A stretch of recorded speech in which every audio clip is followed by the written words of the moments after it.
what's going on, y'all? T-Bob here. And Jake as well. And you're about to watch a little OTB LSU. We're going to give you all the latest, greatest between LSU football, baseball, women's basketball, softball, and everything in between. Bottom line, if you want to talk Tigers, keep it locked, subscribe, like it, and we hope you enjoy it. Do a little LSU here because over the weekend they hosted something called the Cajun Bash. Again, from, to quibble from a pure naming convention, Cajun Bash is a little whatever. It's the name's kind of whatever. But the event was not whatever, as they hosted more than 20 of the program's top targets in that 2025 class. And, of course, the 25 class is the one that's currently number one in the country. It has 3 5-stars, the number one running back in the nation, number one quarterback in the nation, number one wide receiver in the nation.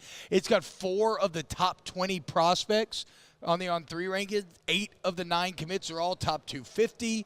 And, if you look at some of the quotes coming out of the players that went over the weekend, it seemed like it was a resounding success. How about this?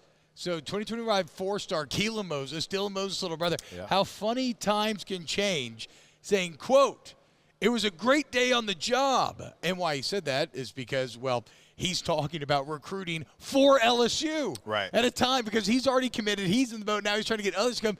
Dylan Moses, after years of being committed, goes to Alabama, and now Keelan healing the wounds of the past. He would go on to say, and as y'all can see, I tell no lies. And what is referencing there? The big news of the weekend, 2025 4-star cornerback out of Westgate, Jabari Antoine, commits to stay home here in Louisiana.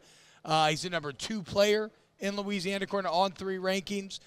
Saying, quote, "I wanted to stay home and bring DBU back.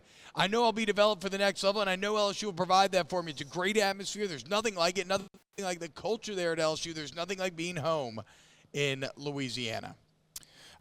Shea has it broken down on Twitter, like number 1 recruiting class in America, a commitment from the number 3 cornerback in the country, and 6 of the top 8 Louisiana prospects are already committed to you. Damn. For the 2025 class. The path is hitting. Like when you have, Moses is like, hey, I'm going to be the leader of this recruiting class, right? And when you have that situation, it helps. Like when somebody takes those reins and they're the leader of a recruiting class. And oftentimes, it's got to be somebody that is a dude. Because, if back in the day, if the 795th country was trying to be the leader of the recruiting class, that probably doesn't go as far. But when you're a guy, it's certainly a name that is familiar to a lot of people as well. Like, if you're on the edge and you're on the fence and maybe it's one school here, one school there, certainly if you're from Louisiana, look, you got somebody that's like, no, look. We've got him already committed. Like, just be a part of this. Well, and one thing in On3 is a great breakdown with quotes from all of the big players like Lutcher Ed rushing Rashard Sterling. They got who's the big old lineman that they're about to get? Devin Harper. He's a 4-star lineman, top 5 player in Louisiana. Calvary Baptist, 3-1 great. Let's go. Also, On3 did upgrade their, I don't know if they call them crystal balls or whatever, but they think he's the next to potentially commit. But what struck me, Jake, is if you look at the quotes out of the defensive players, guys are going out of their way to talk about the staff. Yeah. And what an impressive staff it was. And I just do, that was the big knock against the Matt House regime, was that there was a failure to connect with recruits. And they were not able to get them excited. It seems like here the early returns on, and it makes sense. We know Corey Raymond is a beast in that regard, obviously, right? But it seems like they're loving Blake Baker. We know Bo Davis's reputation precedes him as well. But, it feels like from me reading about this weekend, one of my biggest wins would be how these young cats are talking about the new defensive staff. They are excited about – look at this from Rashard Sterling, from Lutcher. Overall, they have phenomenal coach staff, especially on the defensive side. Which, what? Completely different than what you were dealing with.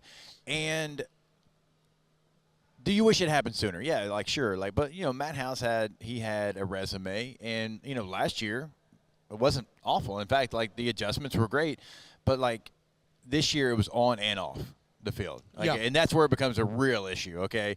If you're not doing in recruiting and you're not getting it done on the field, like, changes have to be made. And so they made those changes, wholesale changes, and the people that they brought in, sure, what they can do on the field, you should be very excited about it. But off the field is right there with it.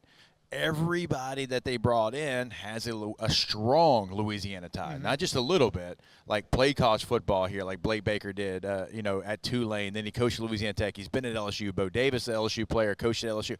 Like, we know all the ties. And certainly Corey Raymond played at LSU, been at LSU forever. Like, everybody that you brought in, T, has such strong ties to Louisiana.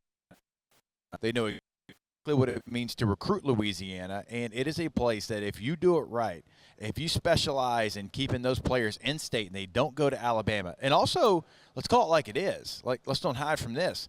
Coach Saban not being at Alabama with the Louisiana ties that he built at his time as LSU head coach, like, that goes away. Yeah. Like, no offense to Kalen DeBoer, you're not going to get the same access to Louisiana that Nick Saban did. No. It just ain't going to happen. Like, Nick built that through being a coach here that won a national championship. So that goes away as well. So right now is a crucial time for LSU recruiting to be able to go in there and get 6 of the top 8 guys all ready for this next class.